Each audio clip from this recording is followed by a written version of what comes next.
चलो, hi everyone. तो sales के क्लास में ये आज शायद दूसरा क्लास है। तो वेलकम एवरीवन।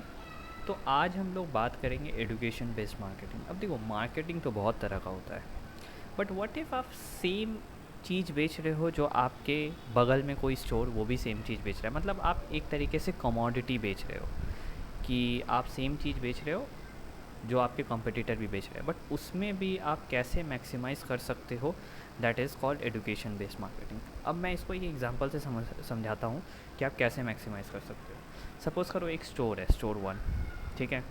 ये दोनों स्टोर वन और स्टोर टू है, दोनों सोफ़ा बेचते हैं, ठीक। अब ये चीज़ समझना, स्टोर वन में जब कस्टमर जाता है तो उधर के जो सेल्स पर्सन है वो सिर्फ सोफ़ा के बारे में बताते हैं कि सोफ़ा का प्राइस क्या है, कैसा है, बस ये सब। स्टोर टू में जब कस्टमर जाता है ना, तो सेल्समैन पता है क्या करता है, जब तक जैसे स्टोर के गेट से लेकर सोफ़ा तक जब तक वो पहुंचता है कंज्यूमर, तो सेल्स पर्सन उसको स्टोर के हिस्ट्री के बारे में बताता है,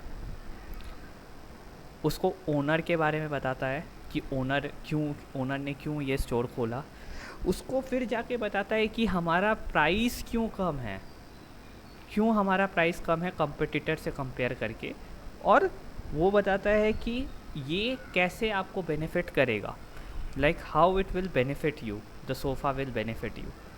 नाउ देखो, स्टोर वन और स्टोर टू में डिफरेंस क्या है। स्टोर वन सिर्फ सोफ़ा को लेके पिच कर रहा है कंज्यूमर को, राइट। ये सिर्फ सोफ़ा को लेके पिच कर रहा है। स्टोर टू जो है, ये पूरा स्टोर को पिच कर रहा है। दिस इज़ द डिफरेंस कि स्टोर टू पूरा स्टोर को पिच कर रहा है, they are like pitching the heck out of that store. और जिसके वजह से स्टोर टू क्या होता है, they create a brand loyalty, they create a brand loyalty. और यू नो व्हाट, जब ब्रांड लॉयल्टी क्रिएट होता है ना, अपने आप लोग आपके पास आते हैं, अपने आप लोग आपसे ख़रीदना चाहते हैं। तो हमेशा याद रखना कि जब आप सेम प्रोडक्ट बेच रहे हो जो आपका कंपटीटर भी बेच रहा है, तो don't pitch only about the product, pitch about the store, कि आप क्यों कर रहे हो, किस लिए कर रहे हो, क्या डिवोशन है, everything. Chances are really high कि आपका ब्रांड लॉयल्टी बनेगा, और ब्रांड लॉयल्टी बनेगा तो कंज्यूमर भी आएंगे। अब मैं इधर ये जो एग्ज़ाम्पल दिया मैंने स्टोर वन और स्टोर टू का, ये एक रियल लाइफ एग्ज़ाम्पल है। मैं बताता हूँ, स्टोर वन और स्टोर टू सच में एक जगह था जहाँ दोनों सोफ़ा बेचते थे, बट 4 साल के बाद स्टोर वन 10% करके बढ़ा, लाइक 10% के रेट से बढ़ा, और स्टोर टू 4 साल के बाद ये 6 नए लोकेशंस में खुल गया, 6 new locations.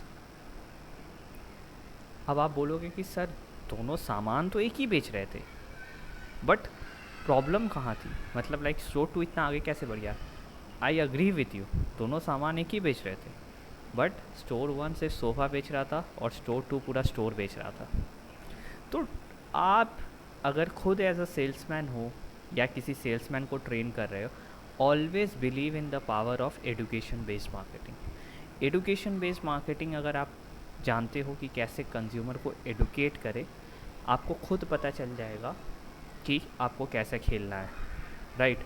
So this is what I wanted to say. हमारा वीडियो बहुत शॉर्ट रहेगा, क्रिस्प रहेगा, टू द पॉइंट रहेगा, और आपको सिखाएगा कि कैसे मार्केटिंग करते हैं, कैसे सेल्स करते हैं।